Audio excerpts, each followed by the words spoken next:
Somalia is growing rapidly. There are a lot of opportunities. I feel like for Qurba Jog, diaspora, say Wallahi, we wait until the opportunity is crystal clear. Somalia, our culture, we're a very verbal society. You only learn things when you're here. You can't really search something online in order to see the facts. The facts are on the ground. You have to be here. You can't sit and wait. You can't hope for things to change. You have to bring the change yourself.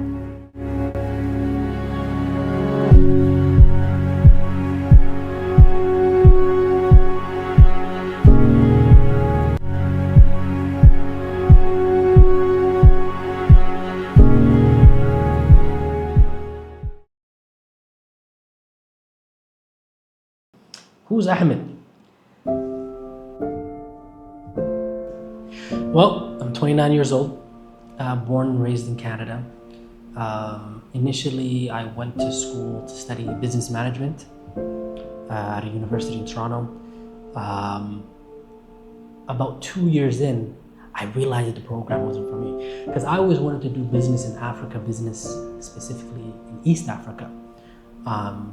At that time, I've been a couple of times already, so I had an idea of how businesses was done here, but what they were teaching me in school about interest, all this stuff, I knew it wasn't gonna apply. I knew it wasn't gonna apply to Somalia. So after the first 2 years of foundation, which I got the gist of it, I just didn't like the program. So I decided to drop out. The family wasn't happy. You know what I mean? Dropping out of university, but I had to do it. It wasn't for me.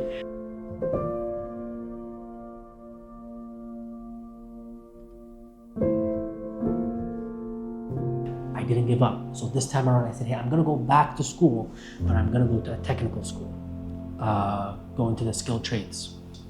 I went online, searched up the highest paying, most in-demand jobs right now in Canada. Constantly near the top of the list was a heavy-duty mechanic. So I threw myself into a program. It was October of 2022, and 2 years went by, and finished the program. Got a diploma in heavy-duty technology.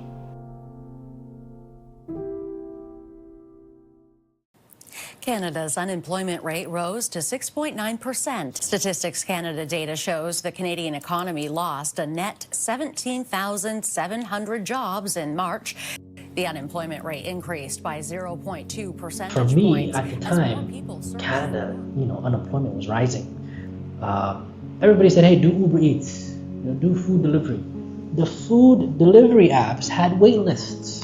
That lets you know where the economy is at.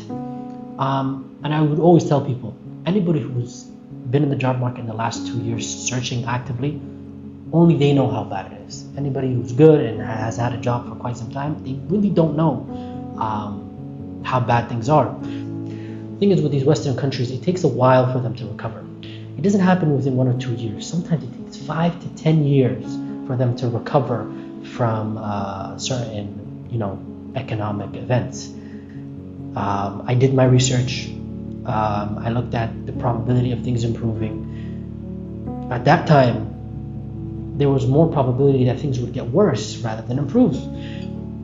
At that time, I was unemployed for about a year after graduating, and nothing was going my way.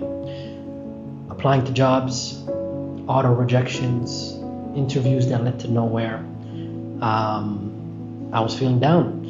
Thing is, when you go to school, a lot of times you expect to get a job because you're paying for this. It's not free. You get in debt after this, and you're hoping it leads to employment. But that wasn't the case. So what do? When the job market isn't friendly to entry-level folk, to people who graduated, you have to pivot. You can't sit and wait.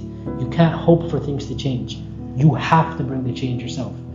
So I told myself, I'm gonna have more success in Somalia. Everybody said it was a bad idea. Everybody said I should, just keep trying. A lot of people saw me coming to Somalia as a cop-out, as a way out. as somebody who couldn't figure it out.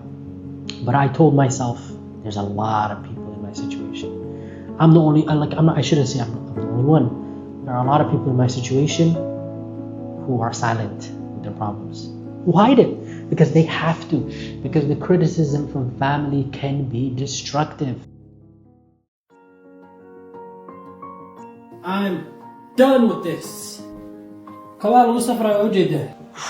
So I'm a stressful traveler, so the night before I made sure all my bags were weighed properly. I was not paying extra fees. I refused to get tricked by the airports. I was stressing about visa and all that stuff, but I'd say around midnight, the night before I flew out, and I knew everything was done, everything was prepped. What I did do was, instead of going out to get pizza, food, and all the things that I do miss, I said, you know what? Let me experience this cold one more time. Let me see why I'm leaving. So the night that I was flying out, it was minus 17 Celsius. So I went outside with no jacket, just to feel the cold. Just to understand why I'm leaving. I really don't like the cold. Some people, they enjoy it. It's for them. Anything less than 20 degrees, I don't want to see it anymore. So I experienced that cold. I let that cold air hit me, and I was like, I'm so happy to leave. Now, if you think about it, I'm not going to Somalia with anything planned out. I'm kind of going based on vibes. I don't have anything planned out. I don't have a business idea or something waiting for me, but I told myself, I'm gonna make it work. This time around, I'm gonna make it work. And this is probably the first time I was going to Somalia, and I wasn't even a bit nervous. It was almost like, I treated it almost like a one-week trip back home.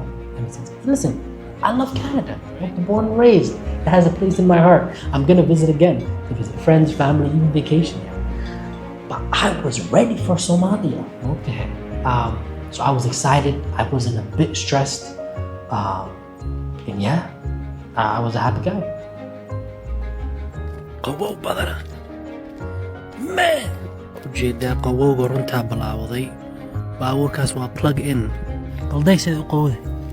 It is disgusting. Grrr!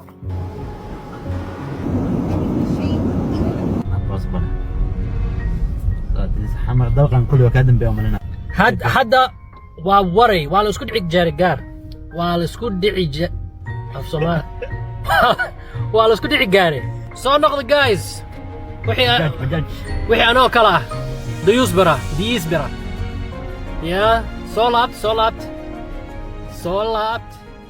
wadankiina u soo.